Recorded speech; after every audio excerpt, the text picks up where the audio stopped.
Welcome back to the show, everyone. Jeff Hancher here, and I'm on a mission to help others lead, inspire, and win in this life.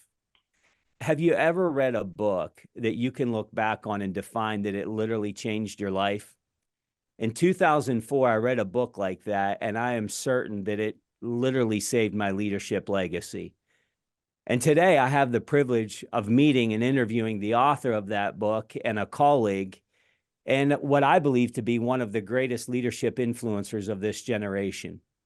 Ken Blanchard is the co-founder and chief spiritual officer of Blanchard, an international management training and consulting firm that he and his wife, Margie Blanchard, they began it in 1979 in San Diego, California. And in addition to being this renowned speaker and consultant, he's a trustee emeritus of the board of trustees at his alma mater, arguably where it kind of all began, which is Cornell. He's the co-founder of Lead Like Jesus, a worldwide servant leadership ministry, and he also teaches students in the Master of Science in Executive Leadership program at the University of San Diego. Ken's impact as an author is far-reaching. His iconic 1982 classic, The 1 Minute Manager, co-authored with Spencer Johnson, has sold more than 13 million copies and remains on the bestseller list today. In the past 3 decades alone, he has authored or co-authored 60 books whose combined sales total more than 21 million copies. His groundbreaking works such as Raving Fans, The Secret, and Leading at a Higher Level, just to name a few, have been translated into more than 42 languages. In 2005, Ken was inducted into Amazon's Hall of Fame as one of the top 25 best-selling authors of all time. And to make it even better, we have one of Ken's trusted team members and co-authors that's here to help drive this robust discussion, Randy Conley. And Randy, he's the vice president and trust practice lead for Blanchard. He has co-authored with Ken of the Blanchard Building Trust Training Program, as well as works with leaders and organizations around the globe, helping them build and restore trust in the workplace. Randy co-authored the book, Simple Truths of Leadership, 52 Ways to Be a Servant Leader and Build Trust. Gentlemen, welcome to the show. That is quite an intro with a lot of firepower. So thank you for investing time. It's an honor to be with you. I'm sad that my kids didn't hear all that. Yeah, I know. We should have brought them in, huh, Ken? That's right. I'll make sure to send them the link to the show. There you go. Unbelievable inspiration to this generation. And I'm excited not only to talk about the most recent work that the two of you did together, but Ken, we have some amazing leaders and entrepreneurs primarily that tune into this show. That is the audience. It is my passion, my heart. And I wanted to talk a little bit about some deposits maybe that we could give to this audience. And I wanted to start by asking you, what inspired you all those years ago to delve into the field of leadership and management and continues to drive your passion even today being with me? Well, before we got on the show, I was talking to you about my father who retired as an admiral in the Navy, and I'll never forget, I won the president of the 7th grade in the junior high school in New Rochelle, New York. And I came home and I was all pumped up, and my dad said, now that you're president, Ken, your leadership training begins. He said, as a great leader, it's not about you, it's about your people. It's all about serving them. He said, it's a myth in the military that it's always my way or the highway. He said, sure, in battle, somebody's got to call the shots. But if you act like a big deal in peacetime to your men, they'll shoot you before the enemy. True. So he got me started and interested in leadership, and I ended up at Cornell and majored in government and philosophy, and then got a master's in sociology, and then a doctor's degree eventually in leadership. So it's been a fun journey. So when that obviously we talked about your father before we started recording and what an influence he was on your life. You know, this 7th grade moment that you become, you know, maybe your first impactful leadership moment. Did you have a desire based off the influence your dad had, or did you always kind of feel like you had something inside that it propelled you to have the influence you've had, or was it built over time? I had the desire, I think, but it was interesting. I was kind of thrown into it. I went to a 95% Jewish elementary school, and Jewish holidays, they put us in one room. And then we merged in the junior high where I won vice president with a 95% Black elementary school that went to the Supreme Court in 82 to test the neighborhood school to start busing. And I was a basketball player and I was smart. So I was always elected as the president or the head honcho of these schools where I was in the minority. So it was kind of a lot of fun. So they kind of thrust me.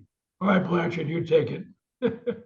Well, I mean, probably all those setbacks, maybe starting even in 7th grade, thrust you into generating some really good content for the world. You know, Yeah. I know for me, a lot of the leadership lessons that I've learned most was doing it wrong. And I believe wisdom comes really from 2 ways. One is failing, and one is learning from amazing people like yourself. So I'm looking forward to diving into some of that conversation you had mentioned. And obviously in the intro, we mentioned the book, The 1 Minute Manager. And that was the book that I was referencing earlier when I said a book that literally saved my life, saved my leadership impact. I was failing a lot as a leader at a Fortune 500 company. I was one of those products of he's a good individual contributor, just make him a leader, right? We've all seen that story. But this book is simple and profound, and it has sold 13 million copies, so it's had profound impact on a lot of people. But can you share the story behind how the idea from the book came about? How did you get from concept and maybe thinking through it to why the world needed the book and continues to need it today? I had never thought about writing. My faculty, when doctoral program said if I wanted to be at a university, I should be an administrator because I couldn't write. And I later learned that my writing was a little too simple for them. And but I was at Ohio University in Athens, Ohio, and my job was as assistant to the dean of the College of Business.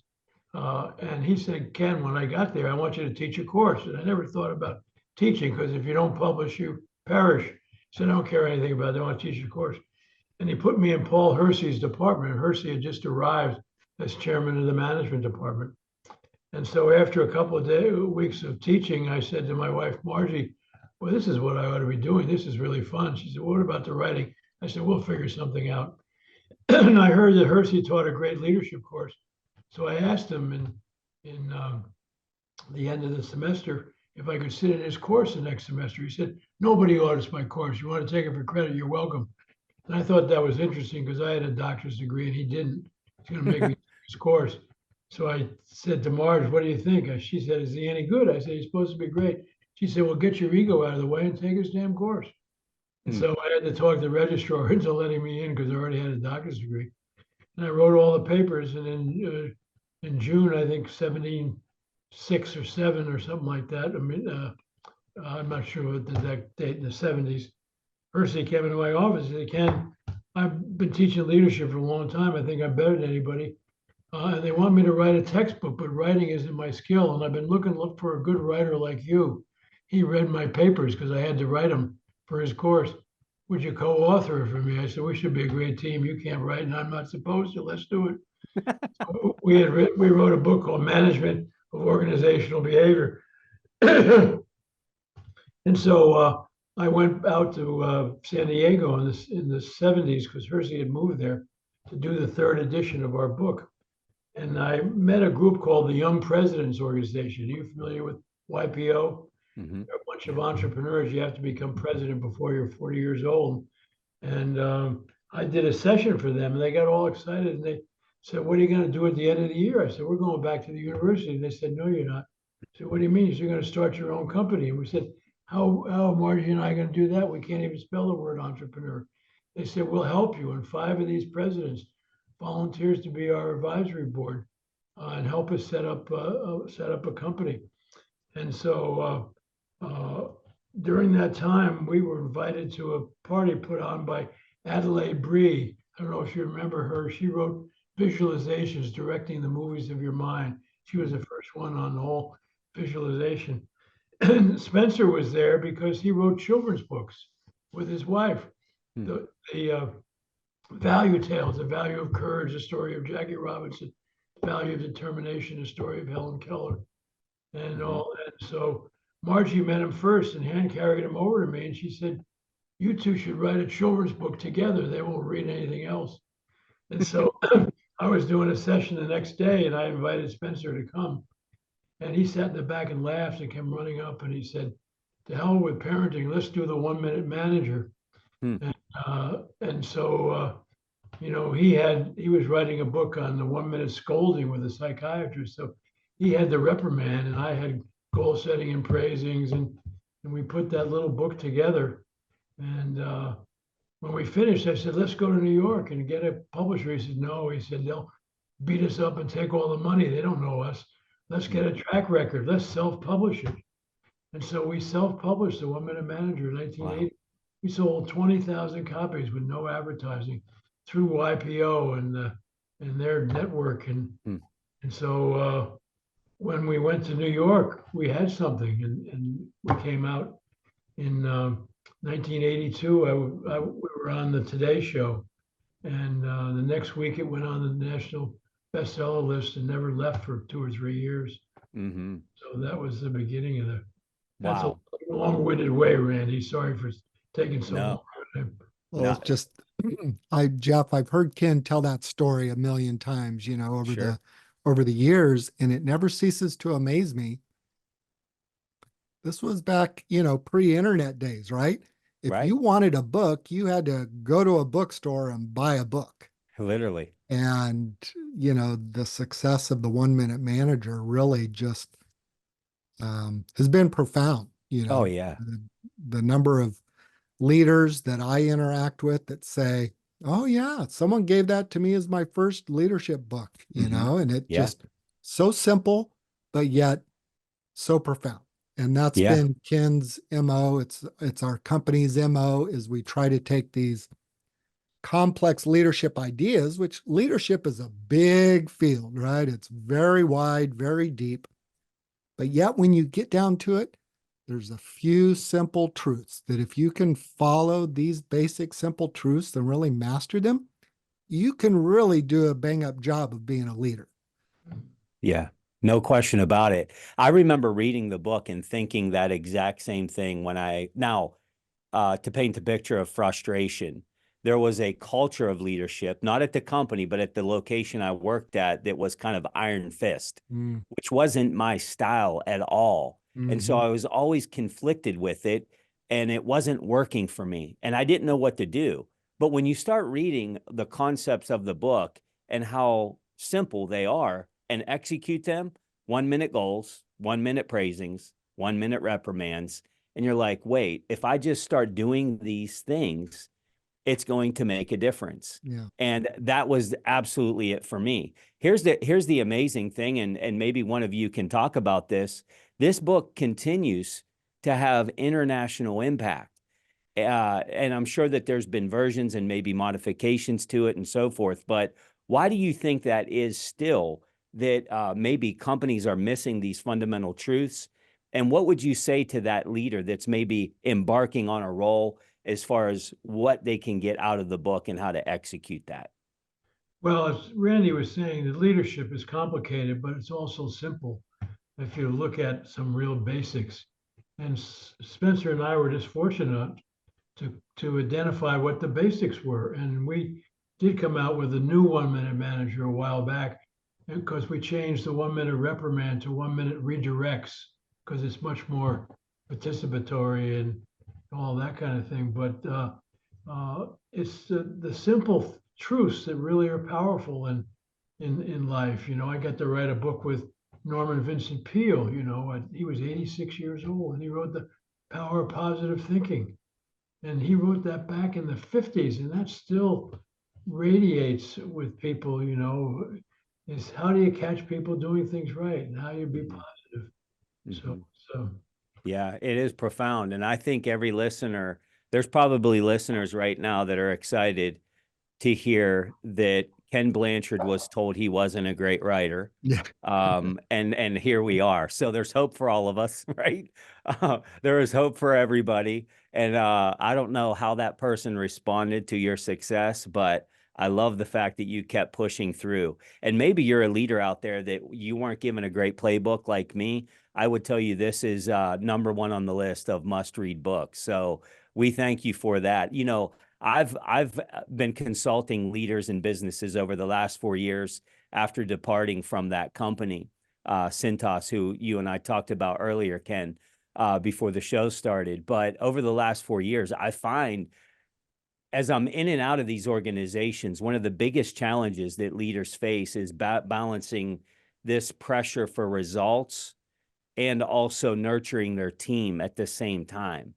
And so after the impact of the 1 Minute Manager had on me, I began consuming your content rigorously. I found myself in an SL2 workshop and walked away realizing that my leadership style needed a little more flexibility. Can you talk us through this importance of situational leadership, this concept that has been taught by you all over the world, and how leaders can apply this concept into practice? Well, it's interesting. When Paul Hersey and I started to get together, the big leadership concept in the country was the managerial grid, and they had 4 leadership styles, you know, and but they were really kind of controlling styles, you know, and so when Paul and I looked at that, we said, well, it's got to be different than that, and you know, and so we started to take a look at how you could go from telling people what to do to eventually delegating and all, and that's really was the beginning of SL2 and situational leadership, was to sort of say, wow, how do you use not only different strokes for different folks, but we found you need different strokes for the same folks on different parts of their job, because people might be, you know, a peak performer in one part of their job. They're really good at dealing with people, but not so good at the financial part of the job. And they might need a more directive coaching leadership style. So it really is became a way of looking at it, didn't it, Randy? Yeah, it sure did. And, you know, Ken mentioned the textbook that he and Paul Hersey wrote called Management of Organizational Behavior.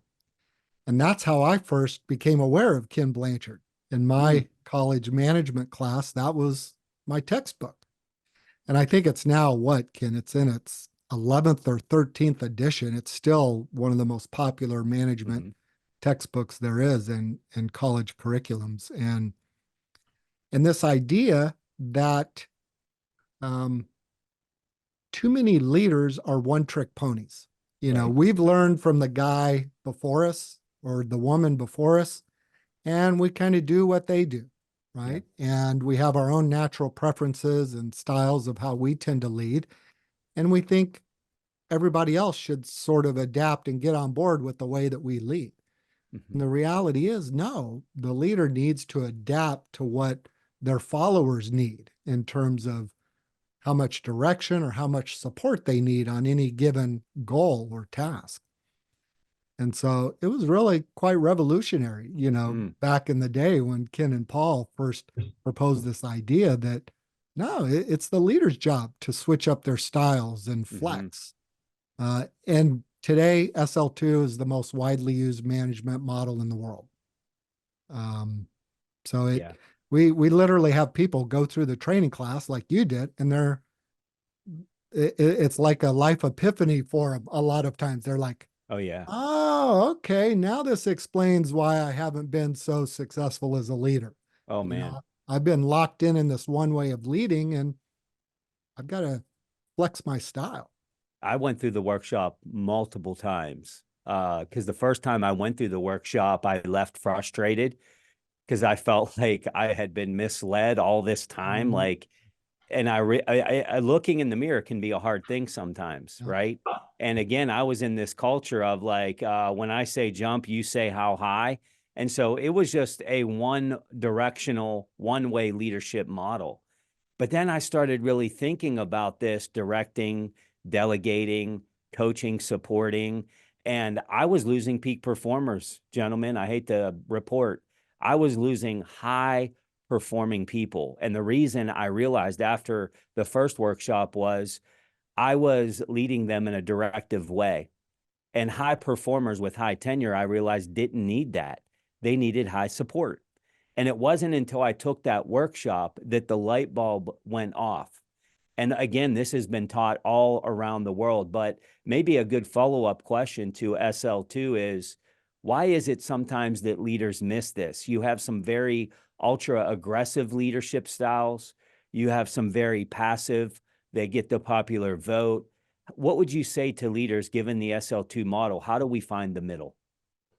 Well, the middle really is realizing that there is no one best leadership style, that you have to vary your style depending on the person and the task that they're working on. And that really makes leadership exciting rather than one dog pony, you know. And I mean, my father, even in his time, you know, in the Navy, realized that in battle you have to use one style, but in when you weren't in battle, you needed a different style and all. And so when I got into situational leadership, you know, before he passed away, he was really excited about it because he said this explained what the best leaders I saw in the military really did. They varied their styles depending on the situation. And sure, in battle, you can't sort of say, "This is interesting. What do you all think?" You know, I mean, he said somebody's got to go. Let's go. Yeah. Yeah. Time sensitive to say the least, right? That's right. Yeah. Yeah. You know, when And you, Randy, I'm sure you have obviously taught and instructed this course. And, you know, here we are post-pandemic. We're in the era of quiet quitting. How can leaders adopt some of this to minimize some of the challenges that the workplace is facing today? well, when you really get down to the brass tacks, you think in the leader follower relationship, there's a leader really has three choices. They can either over supervise the person that they're working with, right? They can use too much direction when that person doesn't need it. They already know how to do the job. Or they can under supervise, right? Using not enough direction. And when the person needs it, and as a result, they're just floundering, they don't know what to do. Or the third choice, you can give just the right amount of direction and support, right? That matches the style that people need. And especially in the remote work and hybrid work era that we're in, it's really critical for leaders to have those one-on-one conversations with their people and be explicit. You know, be explicit. That's one of the big learnings I've had over my career is the value of making the implicit explicit. We just have so many unspoken assumptions, you know, in our relationships and when we're working, and it's so much better to be explicit. And for me to say something like, Jeff, have you ever done this task before? Would it be helpful if I gave you some direction on exactly how to do it, the sequence of steps? Or if you're an experienced person in the role and I see you're struggling over something, it's like, Jeff, would it be helpful if I offered some support or asked some questions to draw out your thinking? And that creates a much better dialogue between leader and team member that really gets to the issue of what does someone need to succeed? Yeah. That's what it's all about. We believe leaders are there to help their people succeed. And Jeff, what Randy and I did is we turned this whole thing into servant leadership. You know, and a lot of people, when they heard that term initially, thought it was about the inmates running the prison or trying to please everybody, you know, or some religious movement. But they didn't realize this is so important in leadership. There's two aspects of leadership. There's vision, direction, values, and goals. because leadership's about going somewheres. And then there's the whole thing of how you support people in the thing. And so Mhm. what we found is that the vision, direction, and all that has to come from the hierarchy. It doesn't mean you don't get help Mm. from your people in that, but direction's got to come so that everybody knows this is where we're headed, this is what we're trying to accomplish, because leadership's about going somewhere. And once that's clear, then you turn that traditional pyramid upside down, and now your job is working for them. Mhm. And that's the servant part. Mhm. The vision direction is the leadership part, and what Randy added to the whole mix, and you can talk about that, Randy, is how when you give the right leadership style, you build trust Mhm. for people. Is that right, Randy? Yeah. I think, and what a great way to bolt on to the SL2 model as well, because there's so much high emotion in the workplace today for various reasons. And, I always tell leaders, like, don't put your favorite food on the fishing hook, put what the fish eat on the fishing hook, right? Don't put a Snickers bar on the fishing hook, put a worm. That's what they eat. And Yeah. that's the SL2. But what I find when you do that, you do become more of a servant leader because you automatically become intentional about what it is that your people need, which does go into the servant leadership model, which you both co-authored an amazing book to talk about these principles, the simple truths of leadership. 52 ways to be a servant leader and build trust. And trust is this gap that you bridge in this book. And in the book, you discuss the importance of servant leadership. What, in your opinion, distinguishes servant leadership from other leadership styles? Because there are others, of course, and they all have their place. But what distinguishes servant leadership from other leadership styles, and why do you believe it's essential in today's business world, Randy? Well, I think it's the idea that we found servant leadership is the best way to achieve both great results and great relationships. And you have to have both in a healthy, vital organization. And an interesting exercise that I often do with groups when I'm working with them is I'll put three words up on the screen or the flip chart: results and relationships. And I'll say, of these three words, which is the most important for a successful organization? About half the group will say, oh, results, that's what we're here for, right? We've got to hit the numbers. And then the other half will say, well, I think relationships is kind of the deal, right? Because if you don't have good relationships, you can't achieve those results. There's always a few, people that say, well, I think maybe Randy's, got a little trick question here. The key word is and. And Hmm. that is the key word, right? It's and. And we found that so many leaders have this either or philosophy, right? Like I've either got to be focused on driving results. And so therefore, I've got to be in command and control. I can't be friends with the people I lead, Mhm. right? I got to keep them at arm's distance. Mhm. Or you have people that sway the other way, right? And they sacrifice results for the sake of relationships. Servant leadership, we think, provides the best harmony for both. Mhm. Because as a servant, you're serving both the needs of the organization, getting results, and the needs of your people. Mhm. And if you can keep those two seemingly polar, opposites in balance, they're not really opposites, they're both and, right? Yes. And servant leadership does that. And is the key.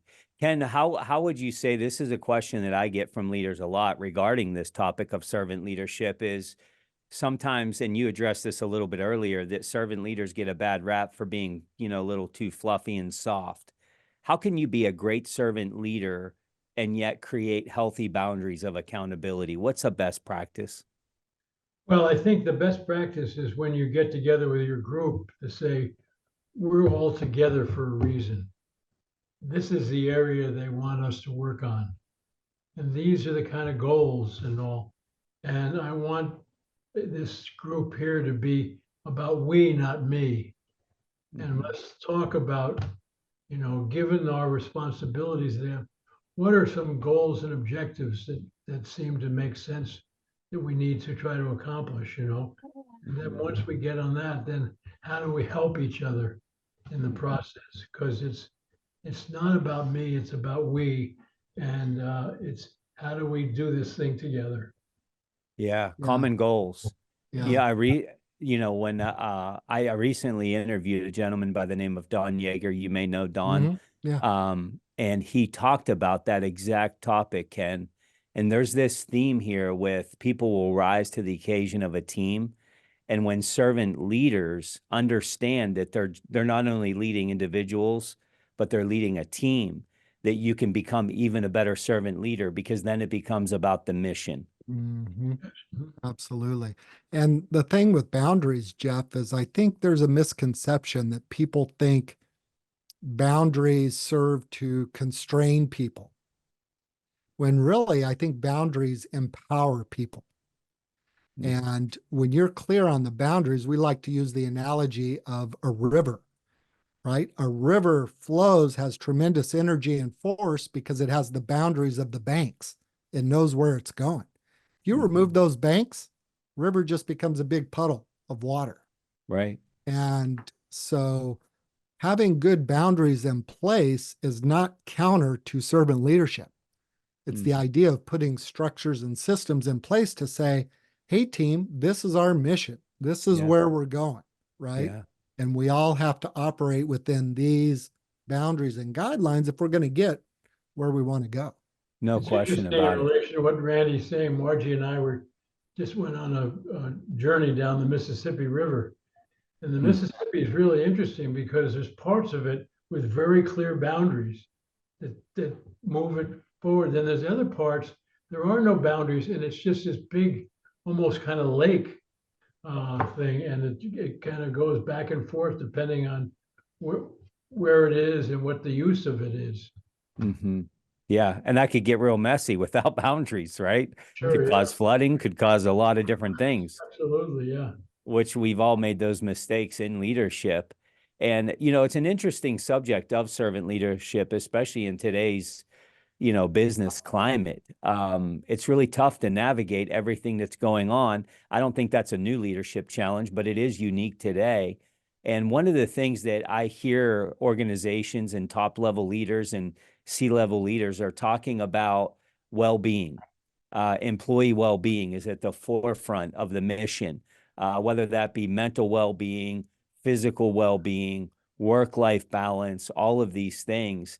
How can leaders balance the need for results with the well-being and development of their team members as it relates to some of the concepts in the book? Because this is a real challenge that leaders have today. Leaders are tasked with get the results, drive the P&L, but don't leave bodies in the wake. And when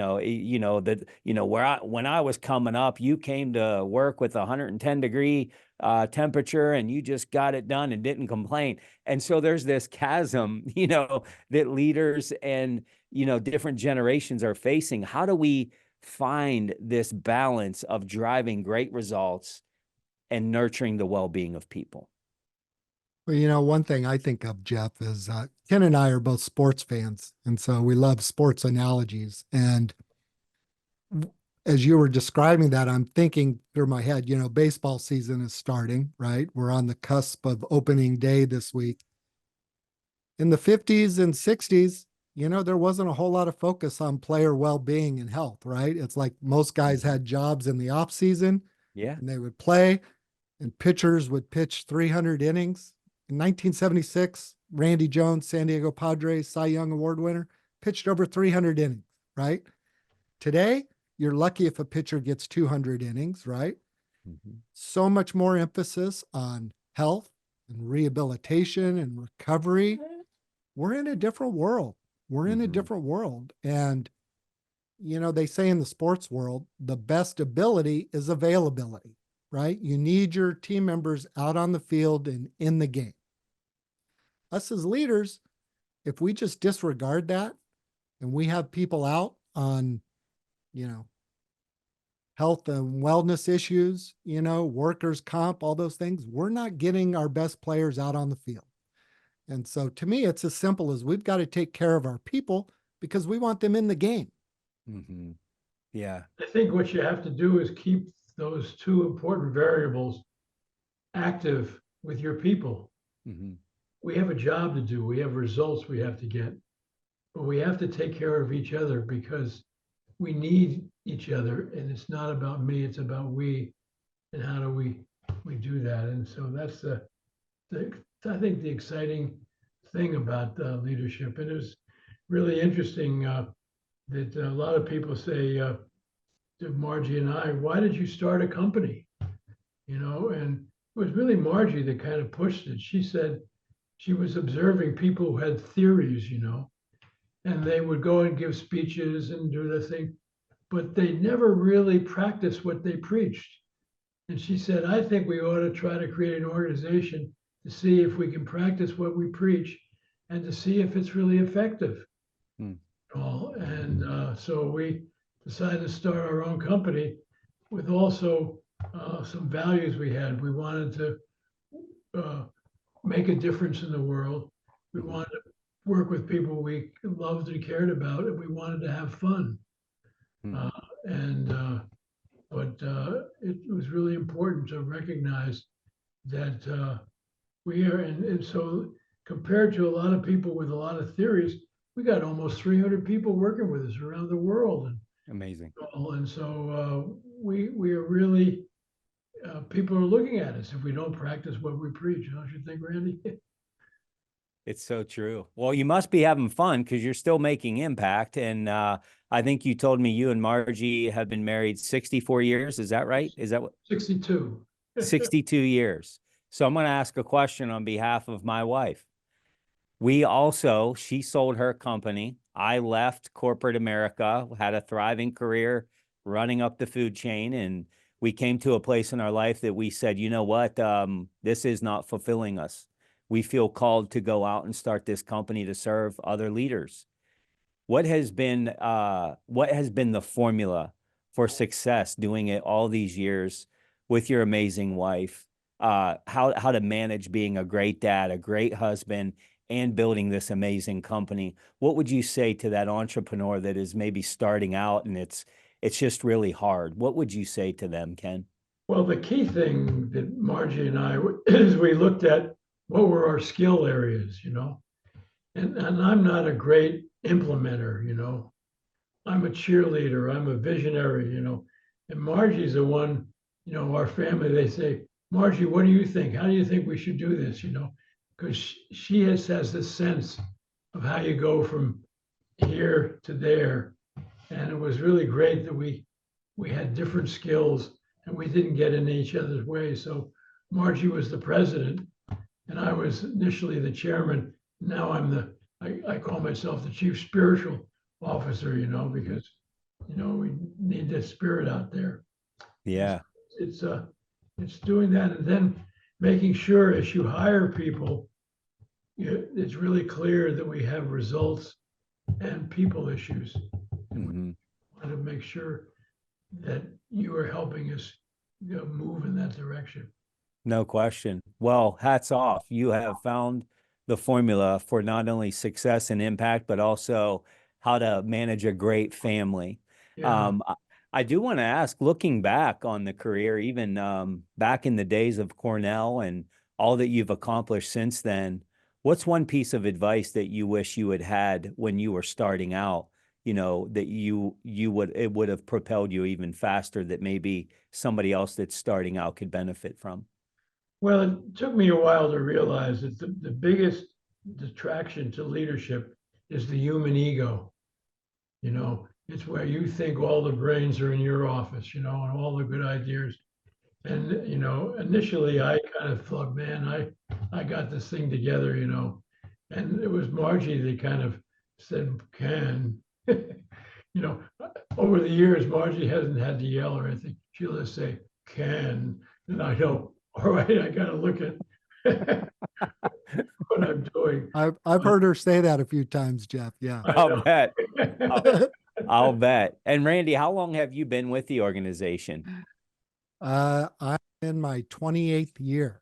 Wow. Congratulations. Yeah, thank you. 28 years. And speaking of married, both Ken and I married above ourselves. And That makes three of us. yeah, there you go. This is August will be 36 years for my wife and I. And Wow.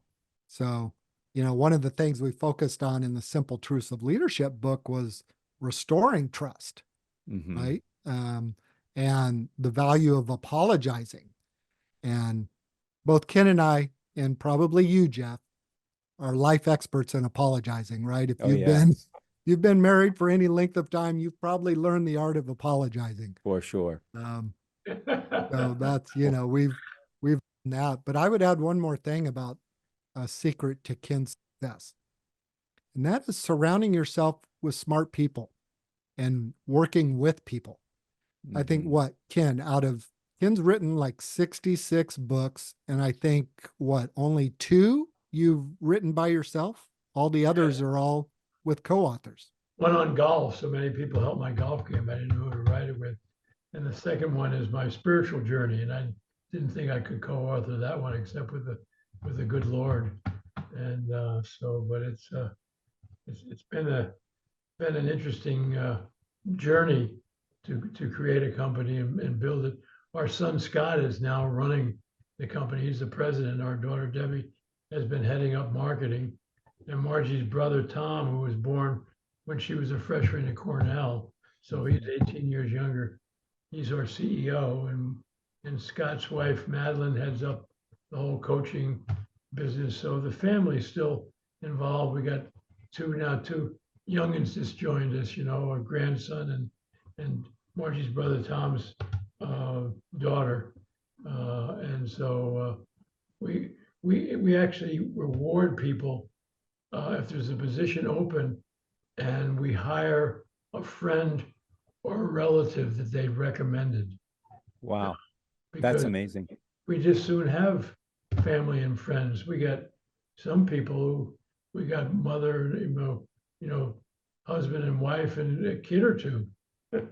Yeah. Well, I mean, I think you're spot on. And Randy, I think you're absolutely right. Getting the right people around you. And I got to tell you, after all the books I've read of yours, Ken, that thought never actually dawned on me that you've co-authored the majority of all of your work. And if there's anything that says humility, there it is. Get good people around you that can shore up some of your areas of weakness. I mean, you did it in your marriage. You brought your wife in as a partner, which is high risk, right? And I'm living that, so I can say it's high risk. But same as you, like my wife has skills that I don't have. And you not only did that with your marriage, but your business, but also with your writing. And I think that's something that leaders can take away, which also to what you're doing right now, specifically, Randy, what a great way to build trust is to tell your team, I don't have all the answers, right? Yeah. And I need other people to come in. And I think the book displays some of these principles, the most recent release. But I did want to ask, I don't want to forget to ask you this question, Randy. You just recently released, I believe in December, maybe, the Simple Truths of Leadership playbook. Can you talk a little bit more about that? Because I haven't had a chance to look at that.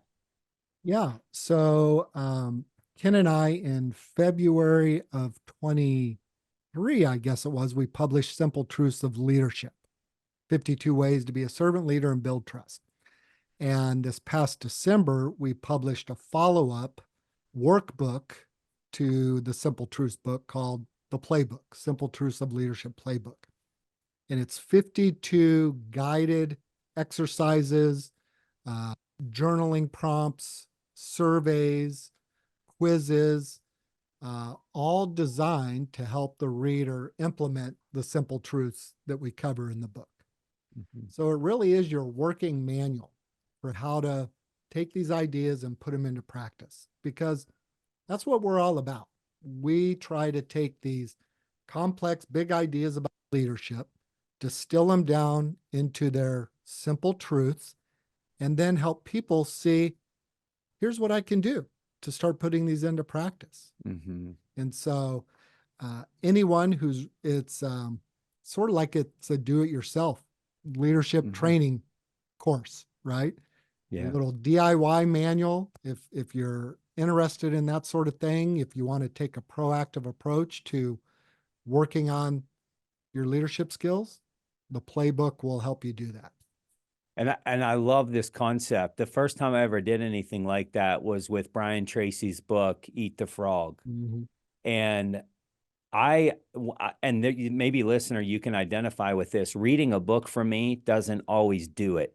I have to break the book down. I write my own questions in the book of how I would apply it. I love the workbook thought because it's definitely how I learn. I have found it also be the way that most people can execute because knowledge is fleeting. Like we're not here to win leadership trivia night. Yeah, We're here to be impactful leaders. right. And when you start in a workbook, it really starts to open up your blind spots. Yeah. And so I absolutely love that. And Randy, I would love to have you back on the show in the future. I'm sure you got plenty of more books in you as well. And Ken, I know that you probably got another dozen with all the network and the connections that you have. But before we close out, Ken, I wanted to ask you, what do you want the leaders of this generation to know? If there was one message that you wanted to make sure that this generation of leaders didn't miss, what is that message? I think the big message is that leadership is all about love. It's about feeling good about yourself, because when you feel good about yourself, you can let other people feel good. And it's reaching out to them in a loving, caring way. And I always say, love is the answer. What's the question?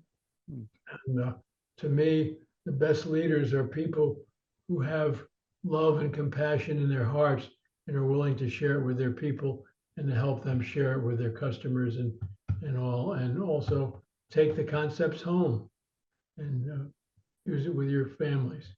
Yeah. Well, you have lived it out, and you are proof that it absolutely works, that you can genuinely care for people, hold people accountable, and drive great results simultaneously. And Randy, I appreciate your time today. I'm looking forward to continuing the conversation. Ken, heartfelt thank you. What you've done for me, my family thanks you. I was kind of a hot mess. I kind of am still in many areas. But man, I just want to thank you, Ken, for the gift that you are to this generation of leaders. And I truly value you spending time and investing time to continue to invest in others' leaders, even at this stage of your career. It means the world to me. So thank you very much. Well, it's really kind of exciting because people say, Blanchard, when are you going to retire? And I wrote a book, Refire, Don't Retire. So at 85, I'm refiring. And in fact, I'm in the process of writing a book with my son, Scott, called It's Always the Leader. If things are going well, it's the leader. If things are going lousy, it's the leader. And it's what he's learned from me and what I've learned from him. So that's going to be kind of fun. Yeah, retirement's overrated, I think, because then it's Right. like you can't keep making influence and impact. And that's the difference between a job and a calling, is that retirement isn't even really in your mindset because the whole point is impacting others, and you continue to do it. And we're just so very grateful for you all. Oh, good. And thanks for being here. You're one of the best interviewers we've had, isn't he, Randy? I mean, Yeah, it's been a wonderful conversation, Jeff. Thanks for spending the time with us. Absolutely. Well, listen, Ken, Randy, thank you so much for investing time. As I said, Ken, you continue to prove that influencing others it's not something that you do, but it's who you are. So thank you for all the work that you do to help all of us. Randy, congratulations on the success of the recent book. I have a feeling that there's more coming, and we'll continue that dialogue, as I mentioned. And as always, I want to thank you, the listener, for making me a part of your leadership journey. Make sure that you go get the free show notes that come out for each episode by going to jeffhancher.com. We're going to have highlights from the show today, as well as links on how you can contact and learn from both Ken and Randy, as well as the release of the new book. Until next week, keep making a difference and keep turning the pressure into potential.